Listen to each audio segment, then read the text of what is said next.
And it's about 21 sheets.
County City Council for March 14th, 2022 is now in session. Roll call, please. Council President, Mr. Arcaro, Present.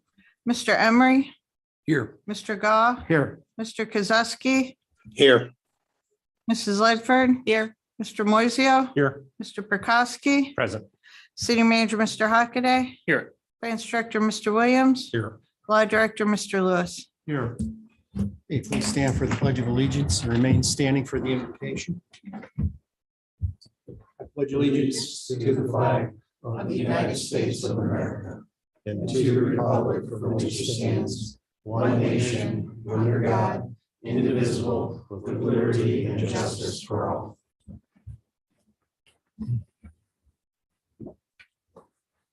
Let us bow our heads. Dear wise and loving Father, first let me say thank you on behalf of all who are gathered here today. Thank you for your many and abundant blessings. Thank you for life itself, for the measure of health we need to fulfill our callings, for your nourishment and for your friendship. Thank you for the ability to be involved in useful work and for the honor of bearing appropriate responsibilities. Thank you for loving us even so, from your boundless and gracious nature. And thank you for our great country and blessing us with the privilege of being citizens here. We especially pray today for the people of Ukraine and for their protection and safety. We pray for an end to the war in Eastern Europe. We pray that the Ukrainian people will soon be able to return to a safe, stable, and sovereign Ukraine. We pray today for the agenda set before City Council today. Please grant council members with wisdom and assurance of what would please you and what would benefit those who live and work in and around our beloved city of Conneaut, Ohio. It is in your blessed name we pray. Amen. Amen. Thank you, Deacon. Thank you.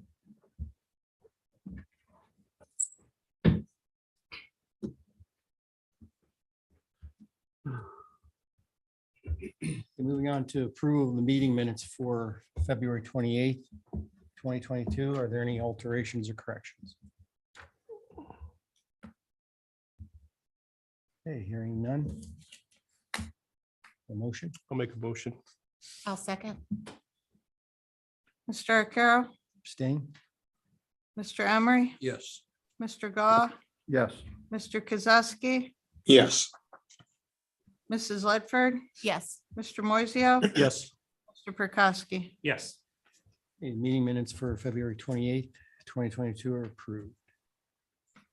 And we do have an awards presentation this evening, and with us in chambers tonight is Lindsay Fritchie, who is our Spartan of the Month. Would you like to come forward to this X here with your family? Yeah. Right over here, you'll see it on the floor. Her Your- family your can come family up. Can come up too, Yeah, if they want. and her principal can come up. Since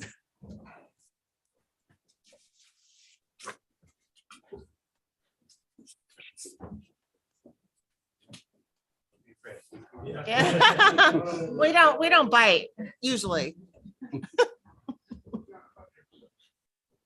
Mr. Connell, if you could read the certificate into the record, please. Certificate of Achievement, Spartan of the Month. The Spartan of the Month for March is Lindsay Fritchie. Lindsay is a student at Conneaut High School. Her nominating teacher, Mr. Austin Blair, wrote, Lindsay is extremely knowledgeable about music and brings a great personality to everything she is involved with. She is starring as the Cat in the Hat and Seussical and gives 110% every time she is on stage. Lindsay is always willing to help others and learn more herself. Having seen her around the school, I know that the other students have a lot of respect for her and come to her if they have a question or need a peer to assist them. She is most definitely deserving of the Spartan of the Month. Signed council members Cherry Moiseo and Nicholas Perkowski and dated this 14th day of March.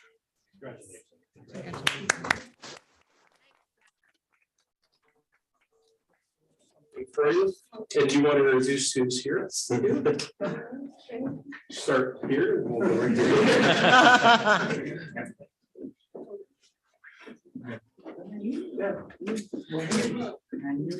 Yeah. who's-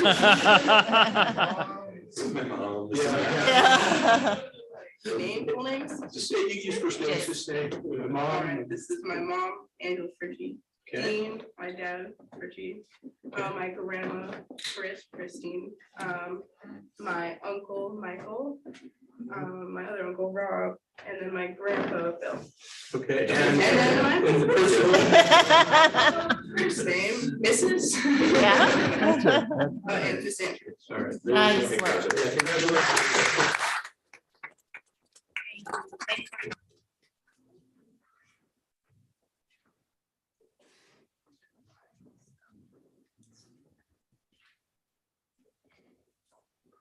Great seeing you.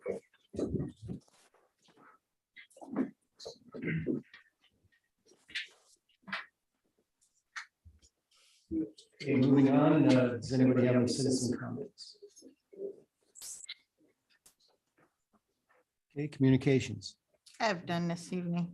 Does council have any communications? Hearing none. Move on to reports of administration, beginning with city manager, Mr. Hockaday. Thank you, Council President Arcaro. I'm going to be as brief as possible tonight, given the number of ordinances we're facing here.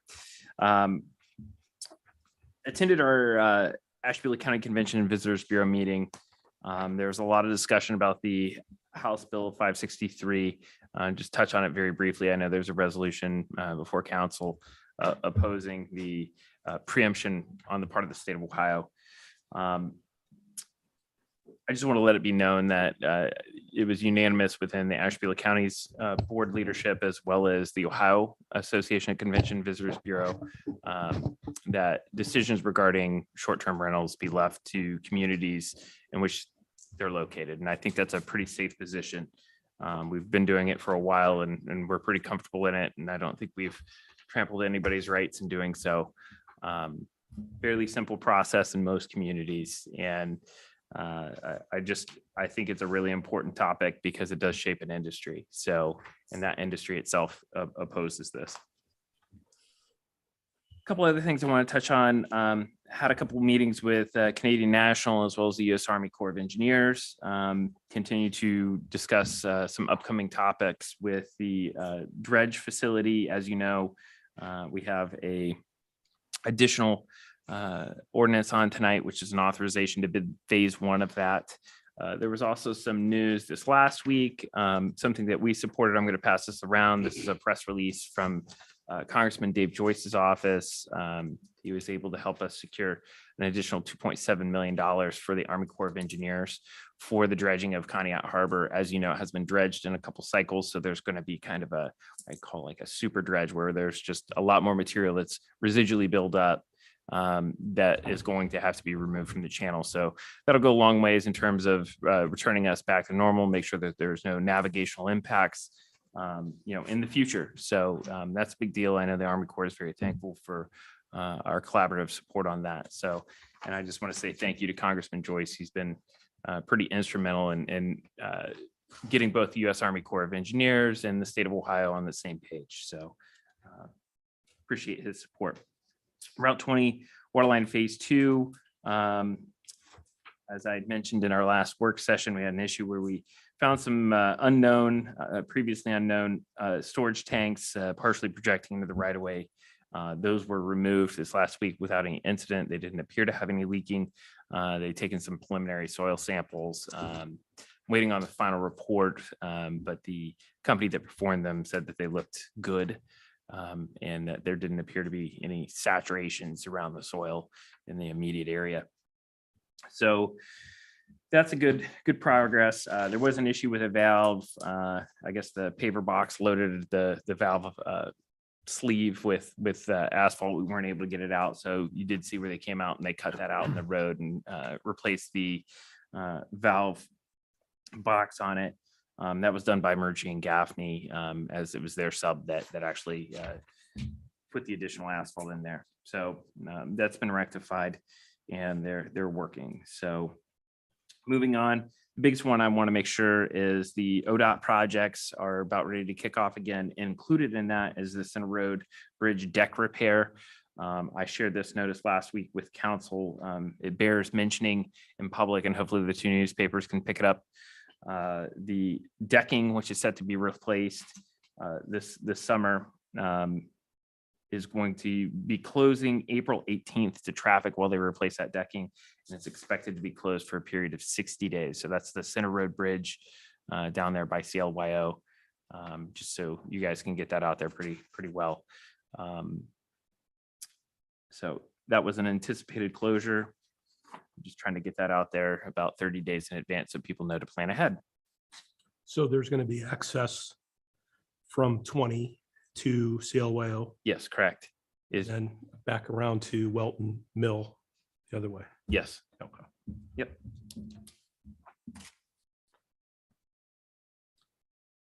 The Route 20 sewer lining project that's before council and award tonight, as is the 2022 street paving is out for authorization. Last thing I want to touch on is the water filtration and distribution.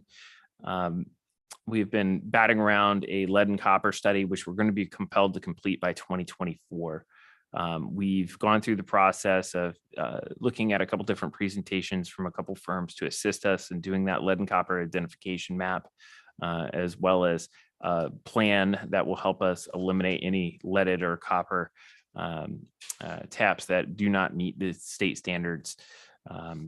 Now moving forward, there is a grant program that's going to be available towards the end of this month, and we're actively working towards a plan on eliminating that. So I just want to thank Skip and Rich for being on the ball here. We pretty much have it narrowed down to the firm that we'd like to use. It's not as much money as you would think, but it is something that's going to be very necessary for us moving forward.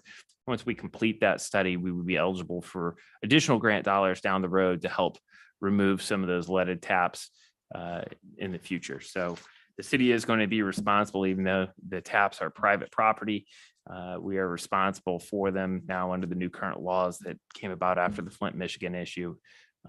So we will be mapping them at some point and hopefully getting them all eliminated and have a completely lead-free system. So, and just as a final note, we do have an active orthophosphate program within our drinking water system. So even if you do currently have a leaded facility, it should be safe because of that orthophosphate program. But the best way to do it is just to eliminate it altogether. I gave you also two other packets for you to review. These are police and fire reports. I'll let you look through those at your leisure. The other one is this one, and I believe Mr. Williams emailed this out last week from the state auditor, Keith Faber's office, about the opioid settlement, also known as One Ohio. It's about a $808 million agreement statewide. It's going to be parsed out in a couple of different ways. It allocates approximately 30% of the total fund to local governments. Another 55% is going to go to a foundation that distributes funds to projects, and that will be the One Ohio Foundation. And then 15% of it's also going to go to the Ohio Attorney General's office. And the piece that goes to the One Ohio Foundation, and I would encourage you to read through what that's going to look like. On the very back page, they've broken the state into 19 different districts. We are in District 13. And there's a specific requirement for the constitution of the board that governs those One Ohio funds. I was nominated and appointed to that board along with Commissioner Catherine Whittington. And I believe Township Trustee Mike Cliff is the unincorporated area rep. Each of the counties will have one county commissioner, one incorporated area rep, and one unincorporated area rep. Our first meeting will be at the end of this month.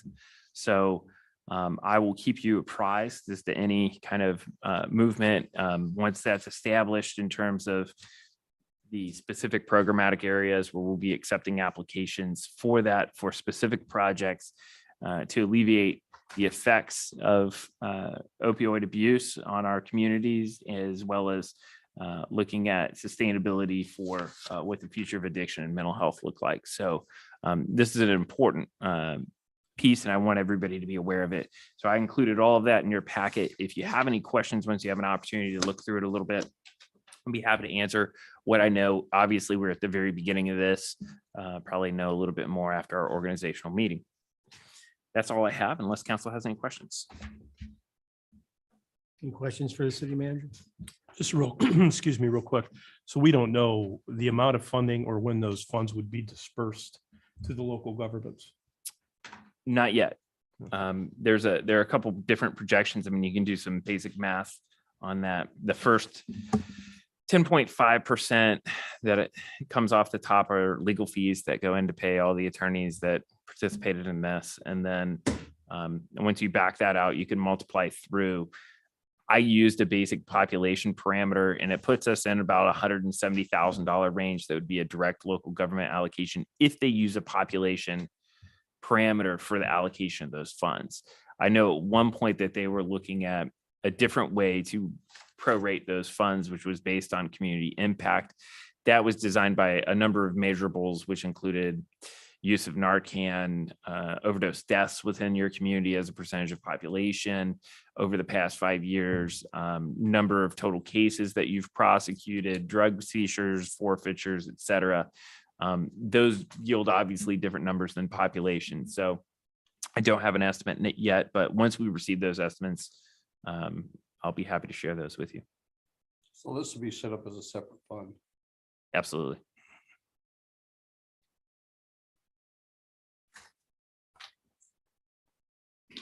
Any other questions? Okay, thank you. Moving on to the finance director, Mr. Williams. Thank you, Mr. Arcaro. At our last work session, there was a discussion about availability of funds for paving. So I just put together a summary for council with the street improvement fund. Originally, we appropriated about $525,000 for paving, $75,000 for gravel or the southern roads, and we had about $9,800 in audited deductions. If you look at the combined appropriations, it's a little bit higher, which includes both 2021 carryover appropriations. Well, carryover purchase orders, we have lapsing appropriations, but carryover purchase orders, that brings it up to about 716,000. So we had a carryover about 359,000.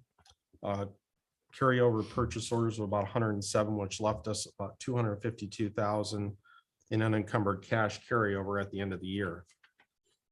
If you look at our current unexpended balance of 351,000, the combined encumbrances of 161, it leaves an unencumbered cash balance of 190. We're estimating to collect through this settlement this year about 501,000, which leaves about 691,000 in estimated unencumbered fund balance before any appropriations are attached to it.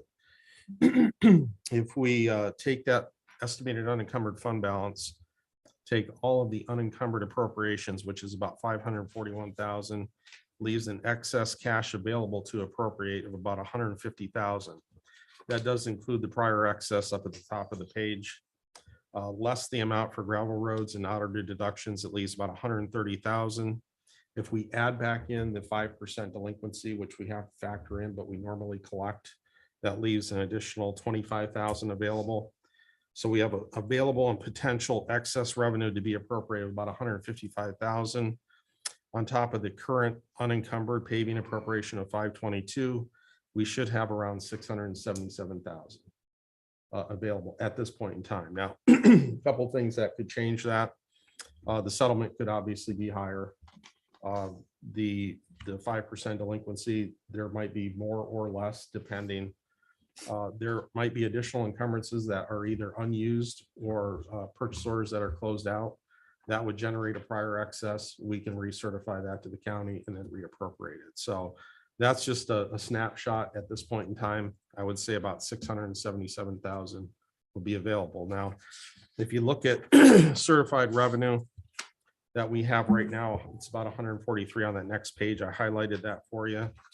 And then if you look at the following page of outstanding encumbrances, we have that specialized construction, which is a carryover purchase order of $90,610. And I believe that's for Dorman Road. There are a couple other ones for the gravel roads, but that's the total is 161 outstanding right now in purchase orders. So if you have any questions, I'd be happy to answer them.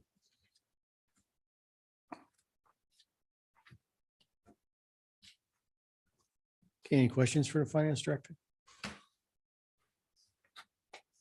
Thanks for putting that together. Oh, you're welcome. Appreciate it. Yes. Okay, thank you.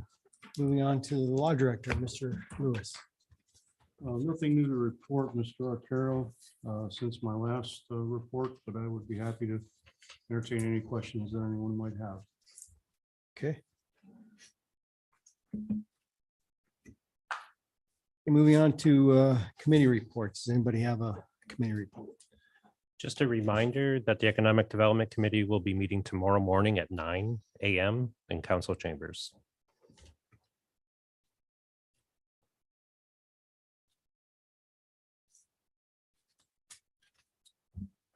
Okay. Liaison reports. I have one, Mr. Arcaro. On March 9th, I attended the Conneaut City Board of Health meeting. The board was presented with a 2021 annual report that contained all the statistics of their operations this past year. The health department continues to hold Moderna vaccine and booster clinics. The next two clinics will be held on March 18th and 25th from 9 a.m. to noon at the Conneaut Health Department. Also, they wanted me to stress that volunteers are needed for this year's remote area medical, which is the RAM Healthcare Clinic, which will be held at Lakeside High School on April 2nd and 3rd. If you're able to volunteer, please contact the health department and they'll get you in touch with the right people. Okay, thank you. Any other liaison report? I just have a couple of announcements. There'll be a Board of Tourism meeting April 12th at 6 p.m. at the Port Office on Broad Street. And then Cable Advisory Board meeting will be meeting March 23rd at noon at the library.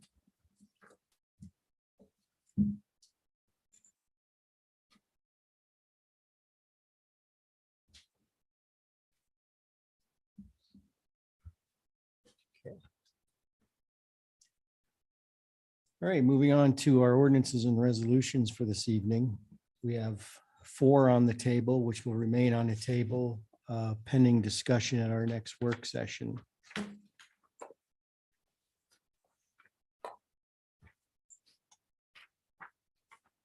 In second reading ordinances, we have 9 to consider, and we will begin with ordinance 1022.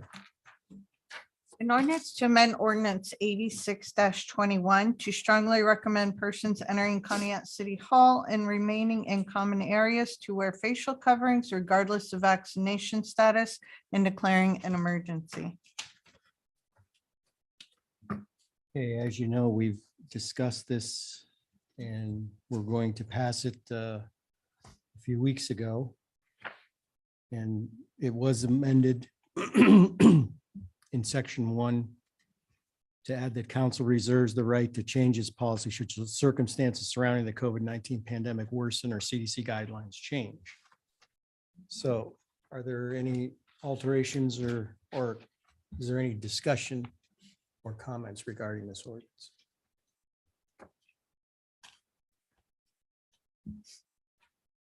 Now, is there a motion to proceed? I'll make that motion.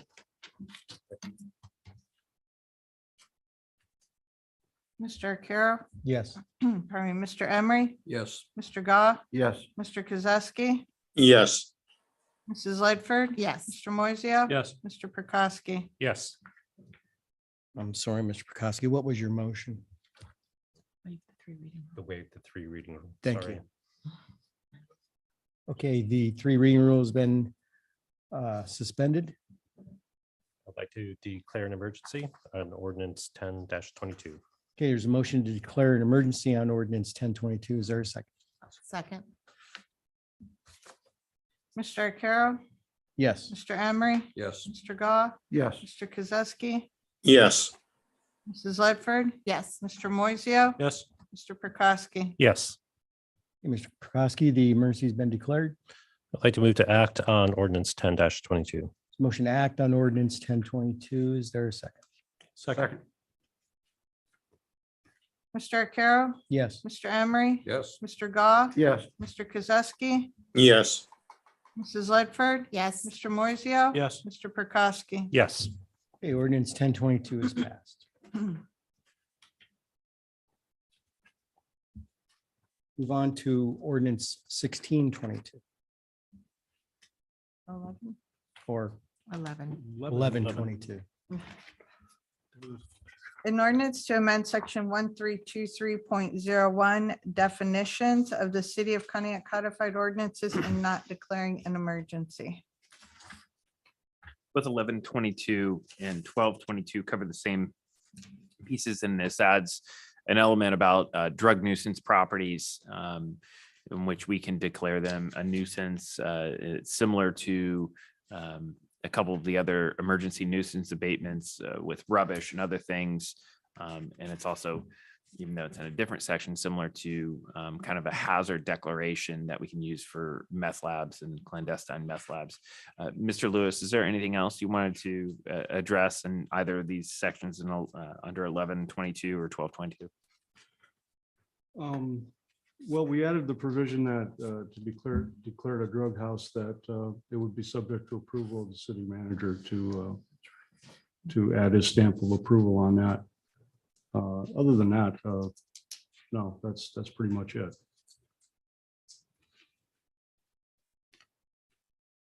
Okay, any questions regarding this ordinance or 1222? Should be noted, neither of these are an emergency, so they can be moved to a third reading.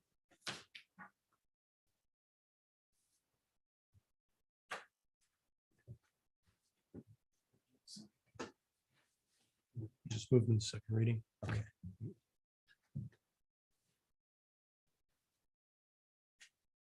is there a motion to proceed? Mr. Arcaro, I'll make a motion to waive the three reading rule on ordinance 11-22. There's- Just want to move to a third reading. You want it to go to? You can go to a third reading. We want to act on it. I mean, John, do you want it declared in an emergency? Or I'm sorry, I didn't hear what Terry said. do you want to move to a third reading, or do you want to motion it by emergency and close it out? I don't see any reason not to do it as an emergency. Well, we're not declaring emergency. We just waived the three Oh, reading. waive three reading. Yeah, we'll just Okay. waive. So we're, Yeah, okay, so that then my works. motion stands. We'll waive the three reading rule Okay, there's on ordinance 11-22. I'll second that. Mr. Arcaro, yes. Mr. Emery, Yes. Mr. Goff, Yes. Mr. Kozowski, Yes. Mrs. Lightford, Yes. Mr. Moiseo, Yes. Mr. Prokowski. Yes. Okay, Mr. Mosio, the three reading rule has been suspended. I'd like to make a motion to act on ordinance 11-22. There's a motion to act on ordinance 1122. Is there a second? Second. Mr. Arcaro, Yes. Mr. Emery, Yes. Mr. Goff, Yes. Mr. Kozowski, Yes. Mrs. Lightford, Yes. Mr. Moiseo, Yes. Mr. Prokowski. Yes. Okay, ordinance 1122 is passed and will take effect in 30 days. We're moving on to ordinance 1222. An ordinance to amend section 1323.05, emergency abatement of the city of Conneaut codified ordinances and not declaring an emergency. Okay, is there a motion to proceed? I'll just continue to waive the 3 reading rule on ordinance -12 -22. Okay, there's a motion to suspend the 3 reading rule on ordinance 1222. Is there a second? Second. Mr. Arcaro? Yes. Mr. Emery? Yes. Mr. Goff? Yes. Mr. Kozowski? Yes. Mrs. Ledford? Yes. Mr. Moiseo? Yes. Mr. Prokowski? Yes. Okay, Ms. Mozio, the 3 reading rule has been suspended. I'd like to make a motion to act on ordinance 12 -22. It's a motion to act on ordinance 1222. Is there a second? Second. Mr. Arcaro? Yes. Mr. Emery? Yes. Mr. Goff? Yes. Mr. Kozowski? Yes. Mrs. Ledford? Yes. Mr. Moiseo? Yes. Mr. Prokowski? Yes. Okay, ordinance 1320 or 1222 is passed and will take effect in 30 days. Moving on to ordinance 1322. An ordinance to authorize the city manager to award the bid and enter into contract with United Survey, Inc. for the Route 20 sewer lining project at a price not to exceed $512,690 and declaring an emergency. Mr. Hockaday.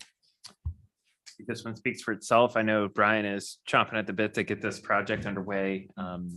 This is the in situ sanitary sewer lining project from basically downtown here, State Street over to the Bartlett area. Jumps around a little bit, but this will be a lining of the main line. There are about 70 individual laterals that are in rougher shape that they're going to do a top hat liner in those, as well as restoration of the manholes. Look forward to this project getting done as soon as possible. Okay, any questions or comments regarding this ordinance? If not, is there a motion to proceed? I'll make a motion to suspend the 3 reading rule on ordinance 13-22. Okay, there's a motion to suspend the 3 reading rule on ordinance 1322. Is there a second? I'll second. Mr. Arcaro? Yes. Mr. Emery? Yes. Mr. Goff? Yes. Mr. Kozowski? Yes. Mrs. Ledford? Yes. Mr. Moiseo? Yes. Mr. Prokowski? Yes. Okay, Ms. Ledford, the 3 reading rule has been suspended. I'd like to declare ordinance 13-22 an emergency. There's a motion to declare ordinance 1322 an emergency. Is there a second? Second. Mr. Arcaro? Yes. Mr. Emery? Yes. Mr. Goff? Yes. Mr. Kozowski? Yes. Mrs. Ledford? Yes. Mr. Moiseo? Yes. Mr. Prokowski? Yes. Ms. Ledford, the emergency has been declared. This time I'd like to act on ordinance 13-22. There's a motion to act on ordinance 1322. Is there a second? Second. Mr. Arcaro? Yes. Mr. Emery? Yes. Mr. Goff? Yes. Mr. Kozowski? Yes. Mrs. Ledford? Yes. Mr. Moiseo? Yes. Mr. Prokowski? Yes.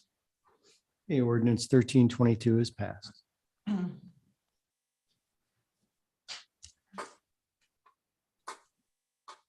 Move on to ordinance 1422. An ordinance authorizes the city manager to enter into a memorandum of understanding with the Ashtabula County Land Reutilization Corporation for removal and or demolition of unsafe, structurally defective, abandoned, deserted, or open and vacant buildings and declaring an emergency. Mr. Hockaday. Okay, this is a contract with the Ashtabula County Land Bank. They received direct funding from the state of Ohio through ARPA to do kind of a select commercial and residential demolition process. Due to some staffing changes, the land bank's asking those municipalities that have capabilities to bid these projects out themselves, these demolition projects out themselves, that we do that. We have nominated 7 residential structures thus far and 3 commercial structures. If you look back at my manager's report, you'll see the addresses included therein under the planning and zoning section. So right now, that's the tentative list. We have a couple more that I believe Mr. Lewis is working on getting final judgments on. And once we receive those, we will try and add those to that list for demolition. I think this is great. I think these are several commercial structures we've been trying to get on the ground for several years. And there's usually a large need for both commercial and residential demo in all of her communities, not just Conneaut, but Conneaut definitely has that need. Any questions or comments regarding this ordinance? Is there a motion to proceed? I make a motion, Council President Carroll, I'd like to make a motion to suspend the 3 reading rule. Motion to suspend the 3 reading rule on ordinance 1422. Is there a second? Second. Mr. Arcaro? Yes. Okay, Mr. Emery? Yes. Mr. Goff? Yes. Mr. Kozowski? Yes. Mrs. Ledford? Yes. Mr. Moiseo? Yes. Mr. Prokowski? Yes. Hey, Mr. Emery, the 3 reading rule has been suspended. I'd like to declare ordinance 14-22 an emergency. There's a motion to declare ordinance 1422 an emergency. Is there a second? Second. Mr. Arcaro? Yes. Mr. Emery? Yes. Mr. Goff? Yes. Mr. Kozowski? Yes. Mrs. Ledford? Yes. Mr. Moiseo? Yes. Mr. Prokowski? Yes. Hey, Mr. Emery, the emergency has been declared. I would like to make a motion to act on ordinance 14-22. It's a motion to act on ordinance 1422. Is there a second? Second. Mr. Arcaro? Yes. Mr. Emery? Yes. Mr. Goff? Yes. Mr. Kozowski? Yes. Mrs. Ledford? Yes. Mr. Moiseo? Yes. Mr. Prokowski? Yes. The ordinance 1422 is passed. Move on to ordinance 1522. An ordinance to create Fund 262 Workforce Grant for the purpose of accounting for the receipts and disbursements related to the Workforce Development Grant awarded to the City of Conneaut Health Department to support workforce activities. Mr. Williams. This is a grant through the Ohio Department of Health. They gave a summary of it. It's just to recruit, hire, and train personnel to address projected jurisdictional COVID-19 responses. They can expand their health capacity to emergency responses and other essential public health services. They can retain clerical staff. They can hire additional nursing staff and that type of thing. So I think it's about 180,000 that they receive. So once council creates the fund, I'll certify that revenue with the county and then it'll be available for appropriation. Okay. Any questions or comments regarding this ordinance? Is there a motion to proceed? I'll make a motion, Mr. Arcaro, to waive the 3 reading rule on ordinance 15-22. It's a motion to suspend the 3 reading rule on ordinance 1522. Is there a second? Second. Mr. Arcaro? Yes. Mr. Emery? Yes. Mr. Goff? Yes. Mr. Kozowski? Yes. Mrs. Ledford? Yes. Mr. Moiseo? Yes. Mr. Prokowski? Yes. Mr. Moiseo, the 3 reading rule has been suspended. I'd like to make a motion to act on ordinance 15-22. It's a motion to act on ordinance 1522. Is there a second? Second. Mr. Arcaro? Yes. Mr. Emery? Yes. Mr. Goff? Yes. Mr. Kozowski? Yes. Mrs. Ledford? Yes. Mr. Moiseo? Yes. Mr. Prokowski? Yes. Okay, ordinance 1522 is passed. Move on to ordinance 1622. An ordinance to create Fund 263 Land Bank Grant for the purpose of accounting for the receipts and disbursements related to the funds received from the Asheville County Land Reutilization Corporation for the removal and or demolition of unsafe, structurally defective, abandoned, deserted, or open and vacant buildings. Okay, Mr. Williams, would you like to add anything else? Do you have anything else to add, Jim? No, I don't. Pretty self-explanatory, but Any questions or comments regarding this ordinance? If not, is there a motion to proceed? I'd like to make a motion to suspend the 3 reading rule, ordinance 16-22. There's a motion to suspend the 3 reading rule on ordinance 1622. Is there a second? Second. Mr. Arcaro? Yes. Mr. Emery? Yes. Mr. Goff? Yes. Mr. Kozowski? Yes. Mrs. Ledford? Yes. Mr. Moiseo? yes. Mr. Prokowski? Yes. Okay, Mr. Emery, the 3 reading rule has been suspended. I would like to declare ordinance 1622 an emergency. I would like to make a motion to act on ordinance 16-22. There's a motion to act on ordinance 1622. Is there a second? Second. Mr. Carroll, Yes. Mr. Emery, Yes. Mr. Goff, Yes. Mr. Kozowski, Yes. Mrs. Lightford, Yes. Mr. Moiseo, Yes. Mr. Prokowski. Yes. Okay, ordinance 1622 is passed.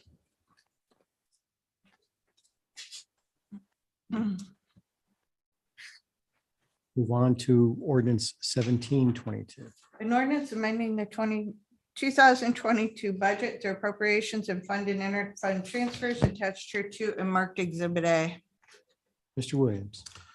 We have a few adjustments in the general fund, street and reserve fund. In the general fund, we discussed this before about the inmate refunds. This is just a pass through. When somebody gets arrested and they have cash on them or cash coin, they're charged a fee for staying in the jail. Any excess is returned to them. We had a couple people that were arrested that had rather large amounts on them, and it exceeded our appropriation line item for the year. So as I said, we could appropriate anything in there, 10,000, 20,000, it really doesn't matter because it's pass through. It's whatever the excess is. So I put 7,000 in there. I think that should be sufficient for the year, hopefully. We're amending contractual services, increasing that by 23,500. That's to remove chemicals from the former static building. In the street department, we have the Lake Road Storm Sewer. That's a OPWC loan. The annual principal amount on that is $2,500. We also have an amount appropriated through a SID loan for the Lake Road Storm Sewer, but this is the newly billed and invoiced from the OPWC, Ohio Public Works Commission. And then the last one is the business impact. This is to address the economic impact of the businesses affected by the NNS bridge replacement. Mascaro Construction, I believe, submitted a check for $45,000 to address any negative business effects on those businesses. Where we seeded it in the reserve fund and we'll pay it out from the reserve fund.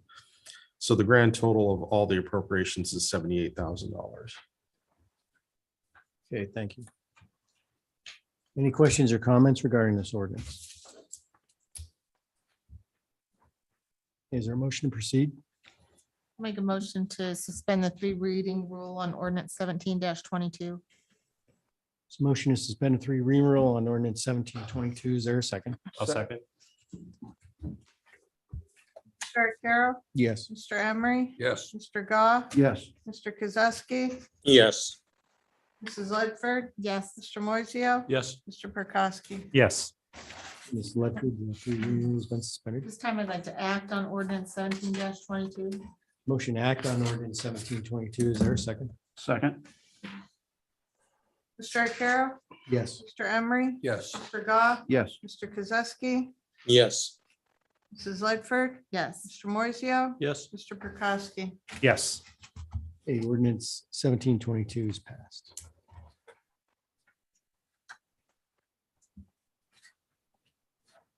Move on to ordinance 1822.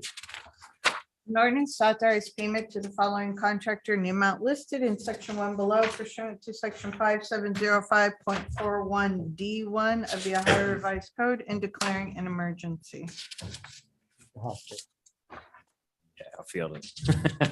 Try and do it from memory. So this is for payments to vendors that they didn't pull a purchase order in prior to the expenditure. So I know with Mr. Bidwell, he did not get one pulled for his electric bill earlier this year, as well as to the Ohio EPA for the cost of his MPS permit, which is an annual fee. So he did not get his purchase order in time. So we will need to approve that. I believe Mr. DeBell down in Public Works had a couple related to salt purchases that were made in that transition period between books opening. And John, am I missing any? I don't believe, I thought there was one for electric, but maybe that one was resolved. That was Brian, his electric bill. Okay. Yeah. But yeah, I was looking for it in here. I didn't see it in the packet. But it happens from time to time. I mean, these will happen periodically throughout the year where we'll get invoiced after, or I mean, the purchase order will be obtained after the invoice, and therefore it has to come before council if it's over $3,000. So anything below that, I know I've repeated this before, but we can issue a then and now certificate. We don't have to bring it before council, but once it reaches that threshold, there's nothing else we can do but have council approve it. I've already punished Brian.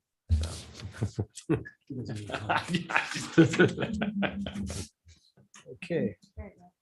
Any questions or comments regarding this ordinance?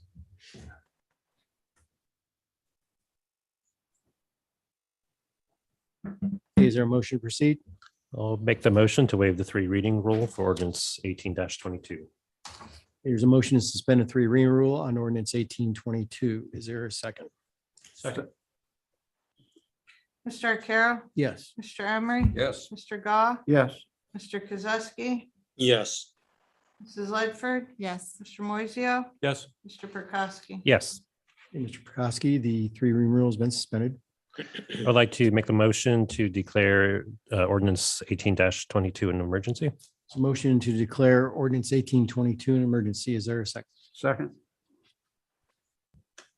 Mr. Arcaro? Yes. Mr. Emery? Yes. Mr. Goff? Yes. Mr. Kozowski? Yes. Mrs. Ledford? Yes. Mr. Moiseo? Yes. Mr. Prokowski? Yes, Hey, Mr. Prokowski, the emergency has been declared. I'd like to move to act on ordinance 18-22.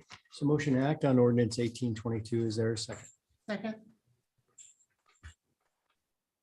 Mr. Arcaro? Yes. Mr. Emery? Yes. Mr. Goff? Yes. Mr. Kozowski? Yes. Mrs. Ledford? Yes. Mr. Moiseo? Yes. Mr. Prokowski? Yes, Hey, ordinance 1822 is passed. That concludes our second reading ordinances. And we'll move on to our first reading ordinances and resolutions. We have 6 to consider this evening. And we'll begin with ordinance 1922.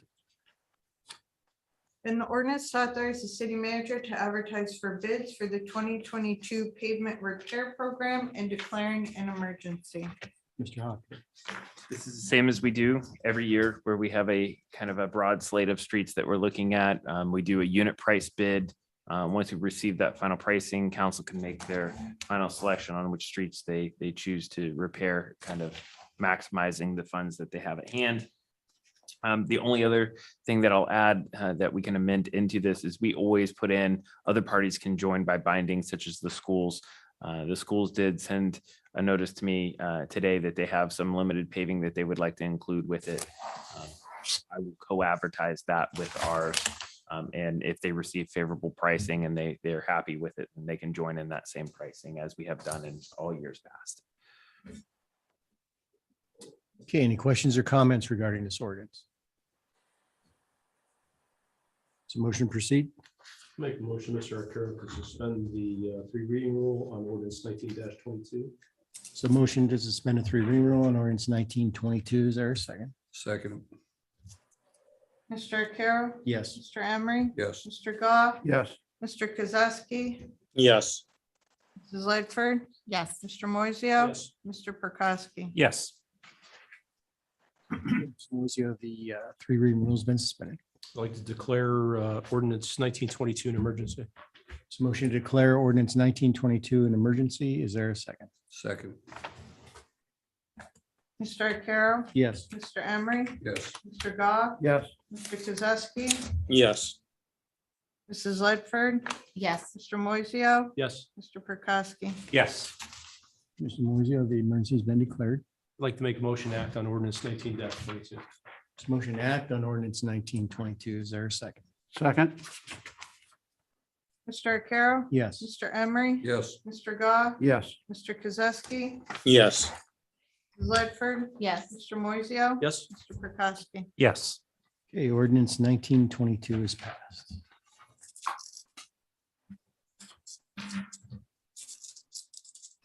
Move on to ordinance 2022. An ordinance authorizes the city manager to advertise for bids for the sediment processing facility project and declaring an emergency. Mr. Hockaday. Okay, this one's been a long time coming. State of Ohio originally passed the open lake sediment ban in 2015. It went into effect in June of 2020. Received an original $4 million to start our design and engineering in 2018. Received an additional 1.9 million from the state of Ohio in 2020. It's now ready to go to bid. We secured a lease of 40 acres from Canadian National on their former Laura Cole dock. We've done a lot of work with some environmental attorneys as well as environmental engineers, including our insurance policies for the cities. This has been a big project, and I'm happy to see it finally come to a bit of the first phase, which will include placement of a clay cap over the 40 acres. It is a former coal dock facility, so that will need to be capped. It also puts in the initial substructures as well as the outlet structures into Conneaut Creek. So this is about a $5 million construction project. I'm excited to see it finally go out to bid. We'll see if we're either very right on our guesstimate for cost of construction or very wrong. So we'll find out here in about another 30 days. This is going to be a longer than typical bid period for the purpose of having two mandatory meetings. The first is a mandatory pre-bid meeting for all contractors wishing to be interested in this. We'll discuss the design and drawings. The second will actually be an on-site walkthrough. Both will be mandatory for anyone to participate. So those will go out with the publication itself, which I expect here probably by the end of the week. So I'm excited for this to move forward. We're anticipating that we'll receive the balance for our phase 2 construction here in this upcoming capital cycle. So once that's fully completed, the Army Corps can begin dredging the channel again. So it's good stuff. Okay, Mr. Huckabee, if you could just, for the public's edification, briefly describe the ballpark where this is going to be built, where they'll see the activity. So it's 40 acres on the northern tip of the lower coal dock, which is the west side of the Conneaut Creek Channel. Just behind, if you go down there, you see the two silos that sit. If you're overlooking the dock, there's two giant silos there. It's the 40 acres just behind that on the west side of the river. Most of the construction traffic will be proceeding down Broad Street because that's the accessible side. There is an internal bridge, but there's currently no east side access that's truck capable on the east side of the river. So it will be coming down Broad Street. Okay. Any questions or comments regarding this ordinance? Is there a motion to proceed? I'll make a motion to waive the 3 reading rule for ordinance 20-22. Okay, there's a motion to suspend the 3 reading rule on ordinance 2022. Is there a second? Second? Mr. Arcaro? Yes. Mr. Emery? Yes. Mr. Goff? Yes. Mr. Kozowski? yes, Mrs. Lightford? Yes. Mr. Moiseo? Yes. Mr. Prokowski? Yes, Hey, Mr. Prokowski, the 3 reading rule has been suspended. I would like to declare ordinance 20-22 an emergency. So motion to declare ordinance 2022 an emergency. Is there a second? Second. Mr. Arcaro? Yes. Mr. Emery? Yes. Mr. Goff? Yes. Mr. Kozowski? yes, Mrs. Lightford? Yes. Mr. Moiseo? Yes. Mr. Prokowski? Yes, Okay, Mr. Prokowski, the emergency has been declared. I'd like to act on ordinance 20-22. So motion to act on ordinance 2022. Is there a second? Second? Mr. Arcaro? Yes. Mr. Emery? Yes. Mr. Goff? Yes. Mr. Kozowski? yes, Mrs. Lightford? Yes. Mr. Moiseo? Yes. Mr. Prokowski? Yes, Okay, ordinance 2022 is passed.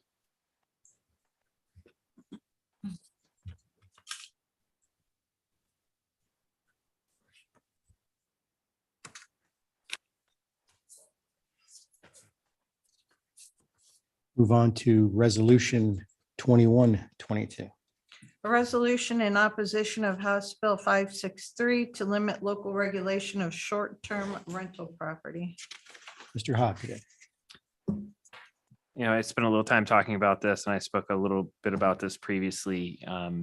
This basically grants anybody wishes to use any residential property for the purpose of an Airbnb or VRBO or short-term rental in any residential section without precondition on the part of any community. So my concerns with it are numerous.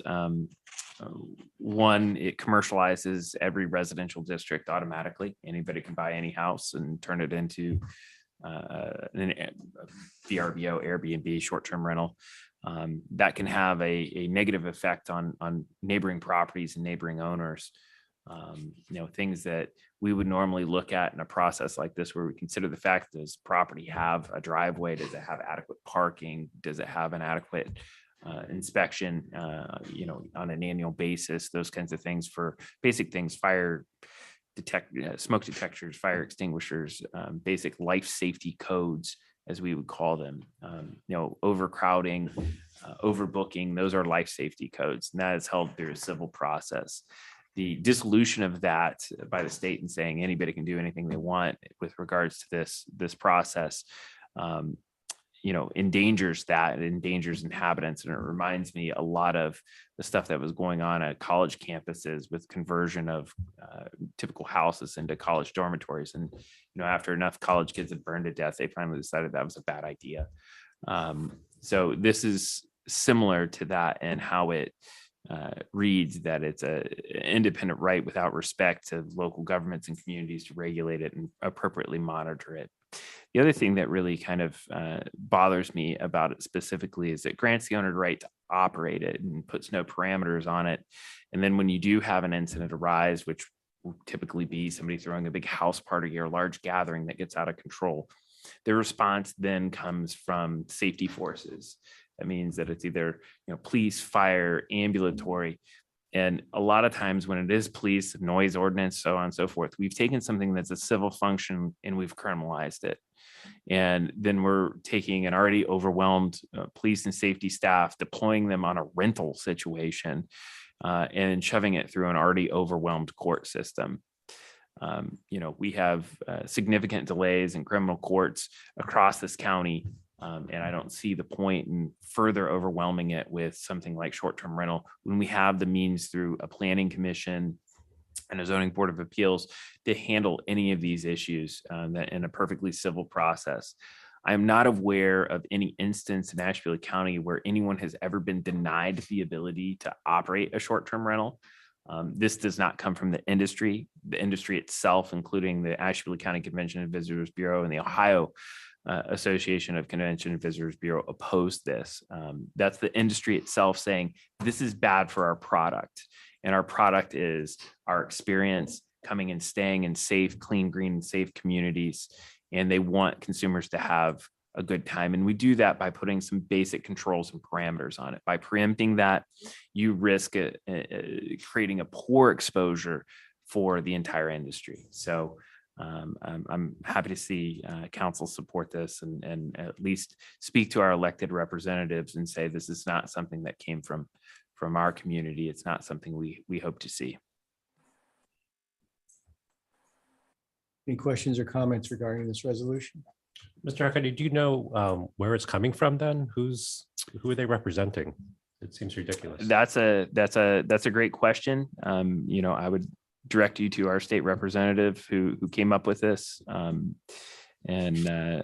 Representative Fowler, I know, has said she has some support with the Chamber of Commerce.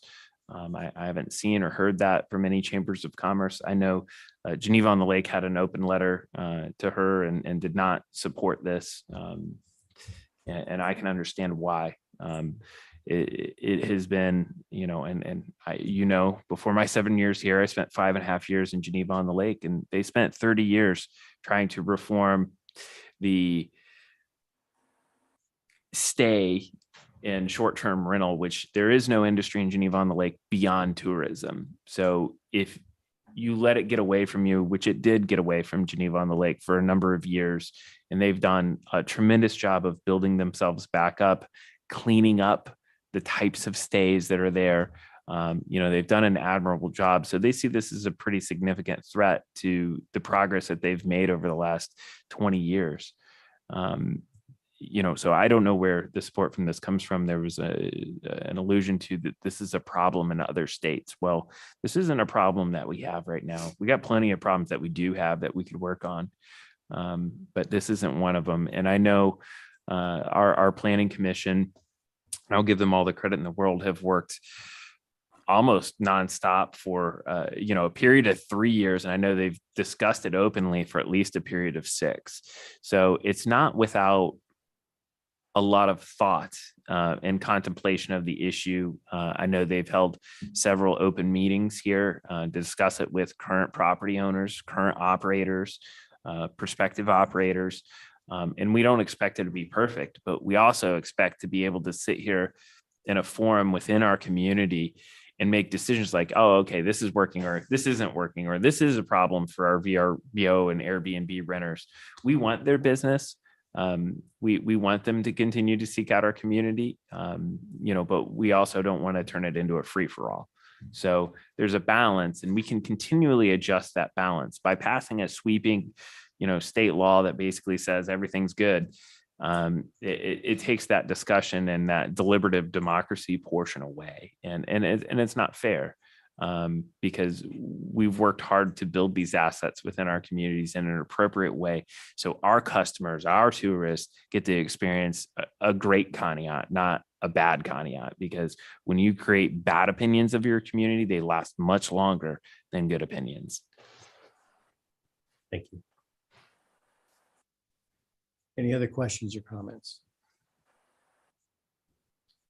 Okay, I will note that in section 2, there's a Scribner error where it says ordinance, and this is a resolution.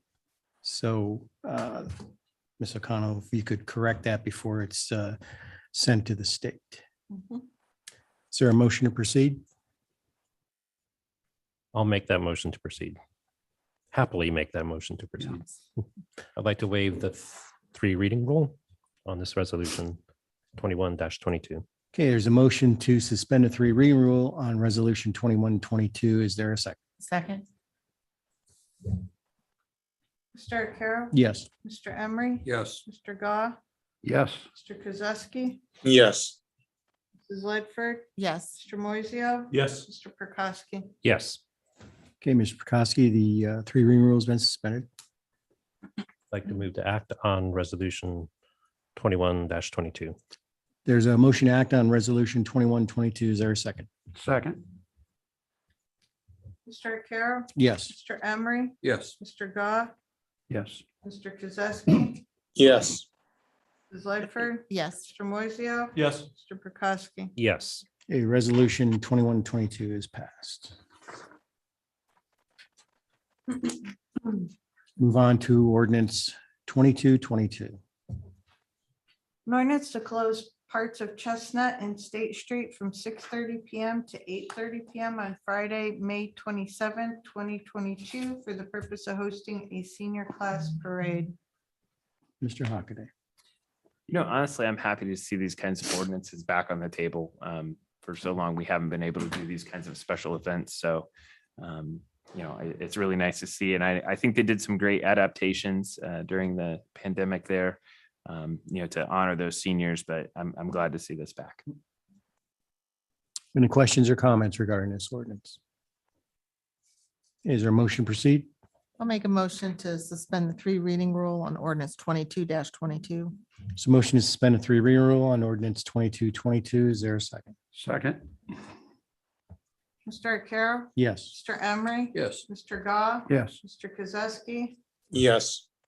Mrs. Ledford? Yes. Mr. Moiseo?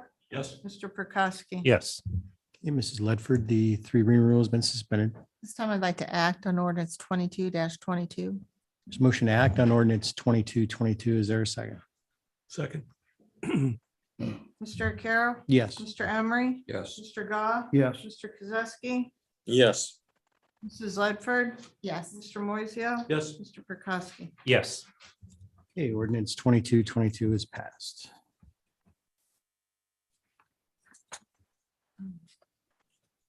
Move on to ordinance 2322. An ordinance opting out of House Bill 172 and reaffirming the ban on discharging, igniting, or exploding fireworks in the city of Conneaut as set forth in chapter 1519 of the codified ordinances of the city of Conneaut and declaring an emergency. Okay, this is something that we were going to discuss at the work session, so we'll move this to second reading.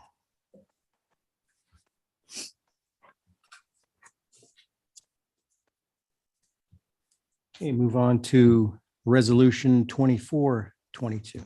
A resolution in opposition of House Bill 519, known as the Municipal Income Tax Preemption Bill. Mr. Williams? I believe what they're doing here in the resolution is that they would preempt the municipal income tax by prohibiting the administrator from sending any inquiries if there's an extended filing deadline. And it also eliminates the penalties for taxpayers who have filing requirements but owe zero tax. So even if you owe zero tax, we require that you file. If you don't, then there's a penalty associated with it. I thought I read, and it's not in this, but they were reducing the maximum penalty from $150 to $25. And I can tell you right now, $150, it starts out, it's a progressive progressive penalty. I can tell you right now that even when it reaches the maximum of 150, it's still not a deterrent to a lot of people for non-filers. So it just seems like the state seems to encroach more and more on local laws and especially income tax. What they did with the corporate tax, they basically took over that portion of it. I mean, we still have corporations that file directly, but most of it is done through Ohio Business Gateway. They receive all of the returns.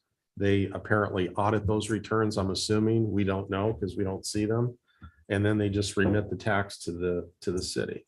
So as I said, it just seems to be more and more that the state gets involved in laws on the local level and especially income tax. So I'm obviously in opposition to this, and I would think most local communities would be too.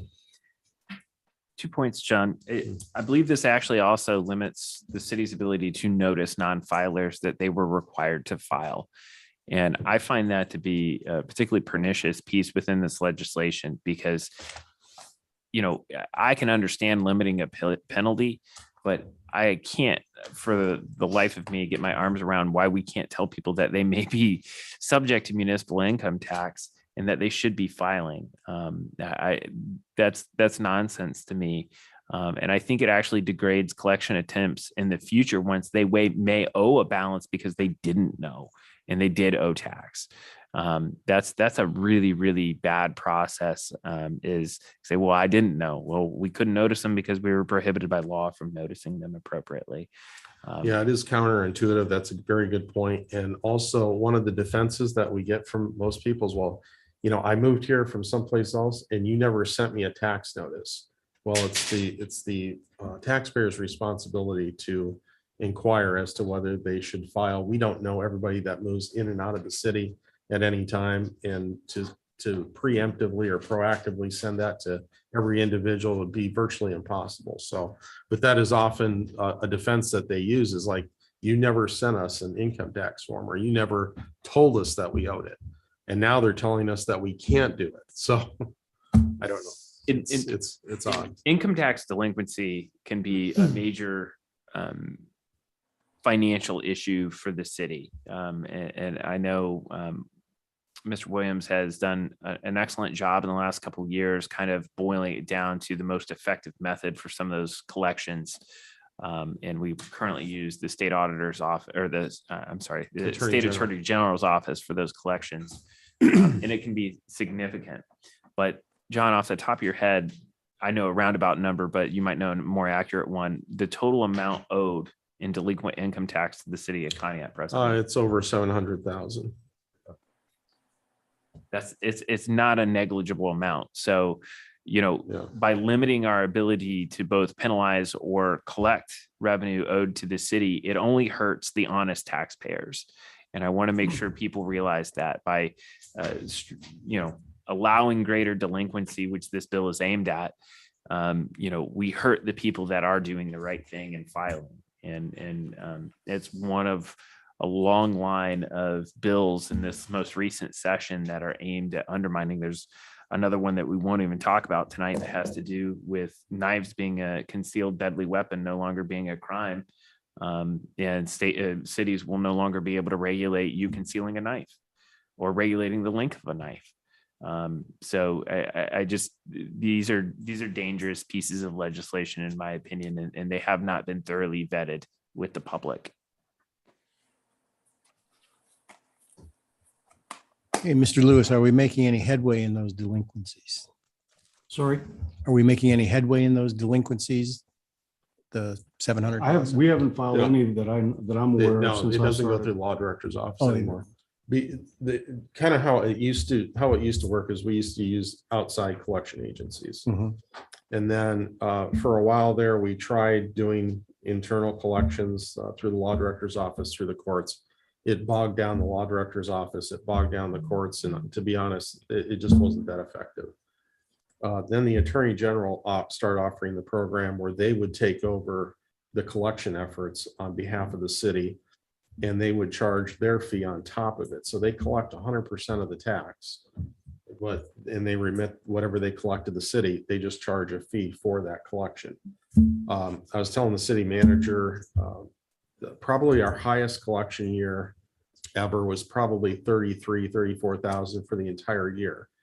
Through the attorney general, in the month of January, we collected 38,000. Just this month, we collected another 40,000 through the attorney general. It's by far been the most effective program we've ever used. And part of it is they can attach the refund. So when somebody goes to file their state income tax and they're expecting a refund, if they owe the city tax, they attach that refund and the city gets their money first. So that has been a very effective program. And, like I said, we send out letters, multiple warning letters, please pay your taxes before you go to collection. We send a very nice letter at first. The second's a little more firm. The third one's you're going to go to collection. And these people are the ones that are just diehard. I'm not going to pay my tax regardless of how many letters you send me or what you do. So those are the people that we send to the attorney general. There are a lot of reasonable people that couldn't pay their tax or whatever, and they set up payment plans and we'll work with people. I mean, we understand the reality of it, and that's not what this program is. This is for people that are just denying that they owe anything and refuse to pay. So I know John and his staff down here have done a great job of doing collections and working with people. But this attorney general's program has worked out very well. What's the percentage fee that they charge city? They don't charge the city, they charge the income taxpayer. And it depends on, the amount they owe and that type of thing. But yeah, we don't even get involved in that. We just get 100% of whatever they collect. And then, so say it's a 20% fee, you owe $100, the attorney general will charge $20 for the collection, but they remit 100% of the tax to the city. That's the nice thing about the program. So basically, this House bill passes, it's going to stifle a lot of those collections. I don't know that it's going to stifle, those collections, but it's going to impact us in the ways that I had described and as Mr. Hockaday had described. So, Or there'll be additional legislation to stop that from occurring. yeah, they just seem to be encroaching more and more on local laws. So, I see this is another bill co-sponsored by our state representative. Again, rhetorical question. Who are they representing? Working hard for somebody. Yeah. and if I could add one more thing about income tax, I don't want to dwell on income tax, but anybody that works in the city, if you're an employer in the city, you're required to withhold. So all of the people that are in collection at this time are people that work outside the city and that don't either their employer doesn't withhold for them, or they have not set up an estimated payment plan. Then at the end of the year, they might owe $3,000 or $2,000. And then over the years, it tends to build up and it can accumulate quite quickly, especially when you have interest and penalties on top of it. So As Mr. Hockaday said, we try and work with anyone that is in that position. We try and get them to pay that off within a 12-month period. Sometimes we'll extend it beyond that if it's a rather large sum. But, the office will work with these people, but if you just totally ignore it and allow it to mushroom like that, it's going to go to the Attorney General.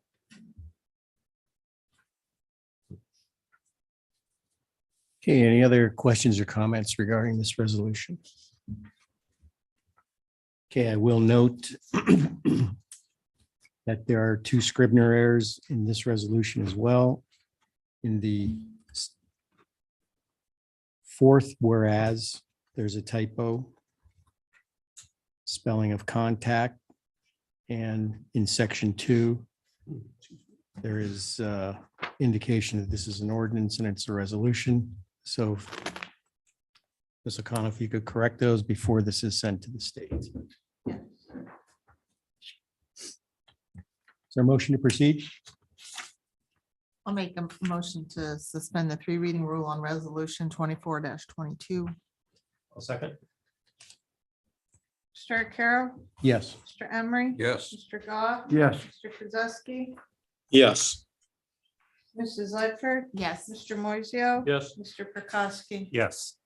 Hey, Mr. Ledford, the 3 reading rule has been suspended. I'd like to act on resolution 24-22. Motion to act on resolution 2422. Is there a second? Second. Mr. Arcaro? Yes. Mr. Emery? Yes. Mr. Goff? Yes. Mr. Kozowski? Yes. Mrs. Ledford? Yes. Mr. Moiseo? Yes. Mr. Prokowski? Yes. Okay, resolution 2422 is passed. And that completes our ordinances and resolutions for this evening. Move on to unfinished and old business.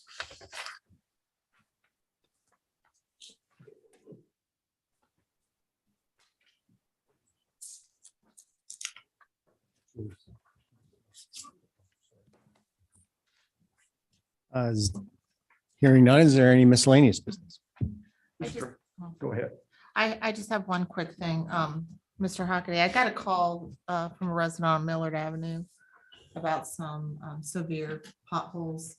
It's like the northern end of Millard, but like the south side of Lake Road. So around that corner there. Now, I know that that's on the list to be paved, but I think there's a little bit of work that can be done to help. Okay. In the meantime. Yep. Okay, thank you. Mr. Hockaday, being that we're going to repave 20, we need to get a crosswalk at Harbor and State so the high rise can get to the. That is listed, and I think I mentioned this at our last meeting. I have a meeting with Jonathan Dutt from ODOT, who's the new project manager. We're going to go through each one of these crosswalk sections, I believe tomorrow around noon. Okay. And Center Cemetery. Yeah. Can we get it built up around the memorial? Yeah, it's still a little soft, still a little early. I yet. understand, but I'm getting in line. Okay. Because they're going to be busy. Yeah.